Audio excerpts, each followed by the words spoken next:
Echoes in the waking. It started with a dream, a simple one. Nina found herself walking through a hallway she didn't recognize, long, silent, lit only by flickering ceiling lights. The walls were damp, cracked, and seemed to pulse with life. There were no doors, only the sound of her own breathing, and something following. She always woke up just before seeing it, that same dream, every night for 6 days. On the 7th, things changed. The hallway no longer ended. She kept walking, and walking. And the thing behind her, she could hear it breathing now, ragged, hungry. She jolted awake, heart racing, only to find her bedroom lamp flickering just like in the dream. She hadn't left it on. The next morning, she noticed footprints on the hallway floor. Muddy, wet, leading from her bedroom door to the front of her apartment. She lived alone. She told herself it was sleepwalking, maybe a dream hangover. But that night, it happened again. The same hallway, the same flickering lights. Only this time, she turned around and saw it. A figure impossibly tall, limbs twisted backward, face hidden under a burlap sack soaked in something dark. It reached for her. She screamed, woke up gasping. Blood ran from her nose. The lamp was flickering again. She began journaling her dreams, trying to find logic, patterns. But as the days passed, she began noticing details from the dreams showing up in the real world. The flickering lights, the wet floor, the faint, rotting smell, even the hallway. One afternoon, she found a door in her apartment building's basement she'd never seen before. Painted red, slightly open. It led to a narrow corridor that felt exactly like the one from her dreams. Same lights, same walls, same dread. She ran out, locked the basement, and swore to herself she'd never return. But the dreams kept evolving. Now the figure spoke. You opened it. You let me in. She woke up with bruises on her wrist, hand-shaped. She set up cameras in her apartment. Watched the footage the next morning with shaking fingers. At 3:17 a.m., her body rose from bed slowly, unnaturally. Her eyes were open, glowing faintly. She walked to the corner of the room and whispered, "He's almost here." Then she collapsed back into bed. She stopped sleeping. Tried staying up for 3 nights straight. On the 4th, she passed out from exhaustion. And in the dream, she didn't wake up. She was trapped. The hallway had changed. It had her furniture, her pictures hanging on the cracked walls, a twisted version of her life. And at the end of the corridor, a mirror. She approached it and saw herself, or something wearing her face. Smiling, it whispered, "You're already in. I'm already out." When she finally woke up, her apartment had changed. Barely noticeable details. Her photos looked off. Her mother's smile was crooked. Her own eyes were different in every reflection. And worse, people started forgetting her. Her texts weren't answered. Her boss claimed she hadn't shown up in weeks. Her landlord said the apartment had been empty for months. She was disappearing, being replaced. One night she walked into the bathroom and found herself standing inside. The other her, burlap-faced, taller now. "You slept too long," it said. "Time to rest. Forever." She screamed, tried to run, but she couldn't move. The thing reached into her chest and pulled something out of her. A light flickering like the hallway. Everything went black. She awoke back in the hallway. It never ended. And outside in the waking world, someone with Nina's face began living her life, smiling at people, sleeping peacefully, and at night, dreaming of a hallway.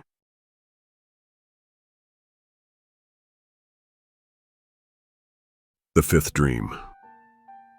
Jared never remembered his dreams, until one night he woke up choking. His mouth was filled with dirt, real, damp, earthy soil. He stumbled to the bathroom, gagging, spitting clumps of mud into the sink. His hands were shaking, his bedsheet stained brown.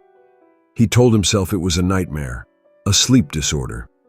Maybe he'd gotten up in his sleep, walked outside. except his door was locked, dead-bolted, and the mud, it was fresh.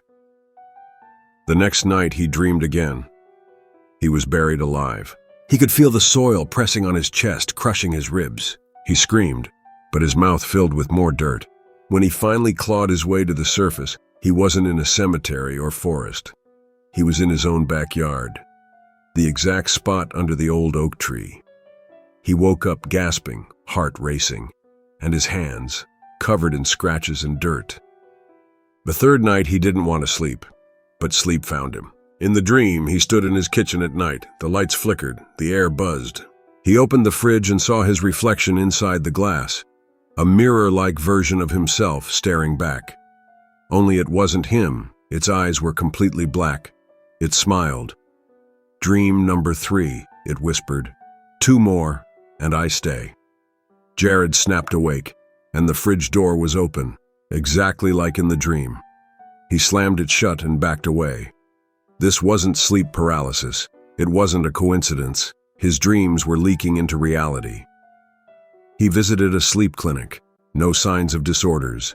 They monitored him overnight. He had a nightmare during the session of slicing his palm open and writing symbols on the walls in his blood. He didn't tell the doctors, but the next morning in the clinic bathroom mirror, he saw faint red stains on his hands. He checked his phone recordings from the night. At 3:33 a.m., he sat up, walked to the corner, and said, "Dream number 4." He never remembered saying it. That night, he begged himself to stay awake. He drank coffee, took cold showers, slapped himself, but sleep came. In the dream, he was tied to a chair, surrounded by people wearing masks, smiling masks. They chanted something in a language he didn't understand. The one from the fridge walked forward. Unmasked, his double. "I've earned it," it said. "One more dream, and I'm free." Jared screamed and woke up. His door was wide open, and muddy footprints led from the hallway into his bedroom. He called the police. They found nothing, no fingerprints, no signs of forced entry, only strange symbols scratched into his wooden floor. He stayed in a motel that night. Didn't help. Dream 5 came anyway. He was back under the oak tree. But this time someone else was buried beneath the soil. He looked down and saw himself gasping, reaching out, begging. The version standing above the grave smiled. "I told you." Then he began shoveling dirt over the real Jared. "You gave me 5 nights." Jared screamed, clawed, tried to run, but it was too late. He woke up on the floor of his motel room, drenched in sweat. But everything felt different, quieter. He looked in the mirror, and the man looking back wasn't panicked. He was smiling, just slightly, too still, too perfect. He went back home, lived life normally, but something was off. He started writing symbols on napkins, smiling at funerals, talking to people in his sleep. Sometimes he'd walk to the old oak tree at night and whisper, "Thank you for dreaming me real." And somewhere, trapped deep in an endless void of sleep, Jared was still screaming.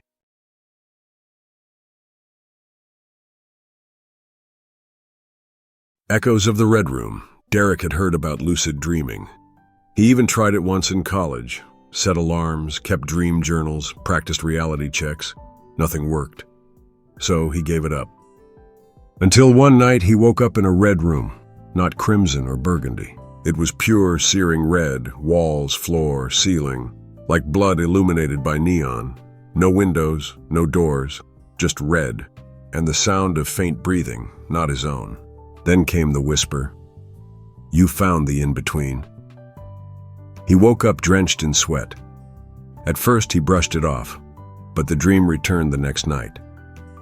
This time he saw his own reflection, hovering above the red floor, a copy of himself with its eyes sewn shut. "Dream number 2, the figure rasped. "Keep going." He woke up screaming. Derek stopped sleeping, but by the third night, exhaustion forced him under. In the red room again, a chair now waited in the center. Tied to it was his younger brother, Will. Except Will had died 5 years ago. The corpse opened its mouth and bled black smoke. "You never let go," it whispered. Derek tried to move, couldn't. He screamed. The red walls pulsed as if alive. Then Will's corpse grinned. Dream number 3. Your guilt tastes sweet. He woke up on the floor. Blood on his pillow. But there were no wounds. He searched online, desperate. Forums, dark web threads. Eventually, someone messaged him anonymously. If you're dreaming the red room, you have 5. 5 nights. After that, it wins. The 4th night, the room was silent. Empty. Then the lights blinked. A door appeared. He walked through and entered his childhood bedroom, only now the walls bled. The stuffed animals on his shelf twisted, melted. A voice echoed behind him. You left us, but I remember. He turned around. His mother stood there, but not his real mother. This one had no mouth, just an empty, open cavity from chin to chest. Her eyes stared blindly. Her arms stretched unnaturally. Dream 4, she gurgled. She lunged. He woke up clawing at his own throat, unable to breathe for nearly a minute. That morning, the skin under his nails was not his own. He tried to stay awake for the 5th night, but the red room came anyway. Now it was filled with mirrors. Each one showed a version of Derek, burned, eyeless, screaming, hanging, drowned. In the final mirror, he saw himself smiling, wearing a red suit, watching. You're the last to join, the mirrored Derek said. The red room is real because you dreamed it real. We all did. He tried to run, but the red Derek stepped out of the mirror. You didn't survive the dreams, Derek. I did. The real Derek screamed, body twisting, and woke up, or thought he did. Everything around him was normal. Bedroom, window, morning light. But the walls? They were ever so slightly red, a shade no one else could see. And in the mirror above his dresser, his reflection sometimes blinked twice. Now, when Derek sleeps, he doesn't dream anymore. Because the red room isn't a dream now. It's home.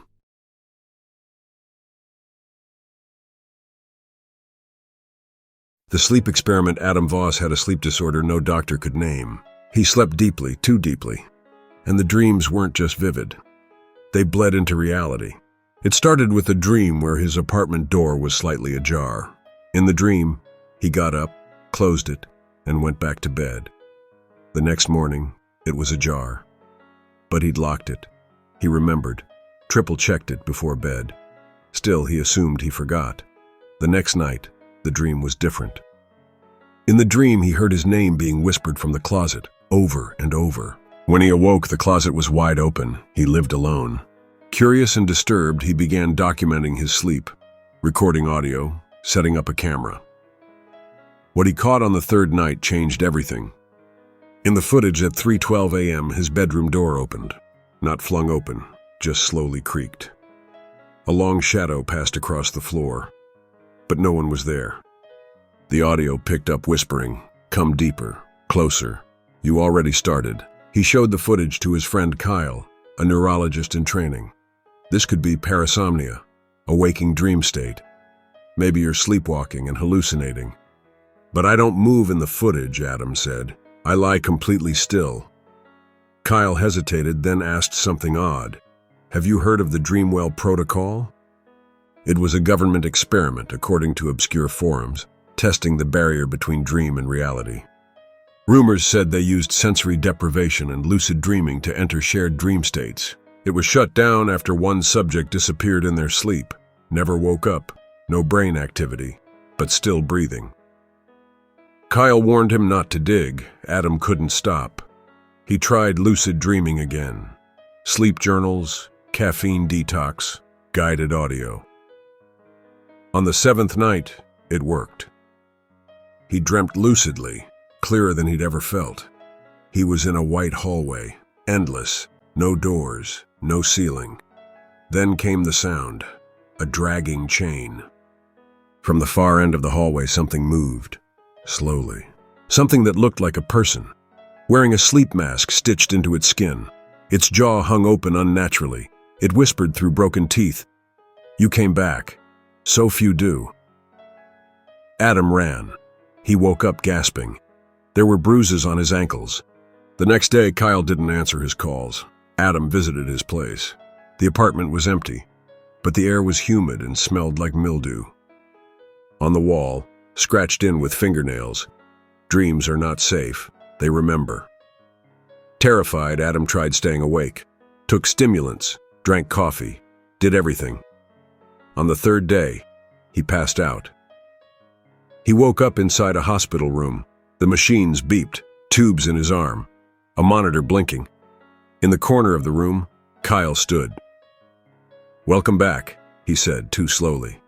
Only it wasn't Kyle. It was his face, but with blank white eyes. And behind him, the window didn't show sunlight. It showed red clouds twisting above an ocean made of shadows.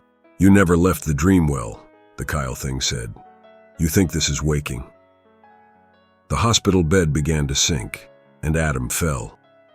He shot awake in his apartment, or what looked like it. The calendar said 2029. There were deep claw marks on the walls. Every photo frame had his face scratched out. His laptop wouldn't turn on.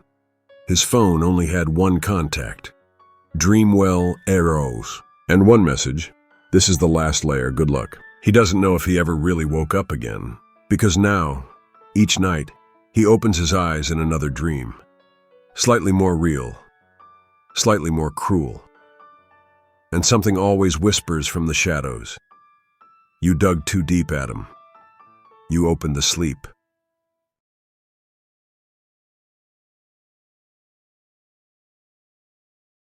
Sleep like her, Eli had a rule. Never fall asleep beside a stranger. Not after what happened 3 years ago. But when he met Marla, that rule dissolved like mist. They met in a grief support group. She had lost her twin sister in her sleep. No cause, no signs. Just didn't wake up. Eli, still haunted by the loss of his brother, felt pulled toward her. She was quiet, delicate, and she never seemed fully awake.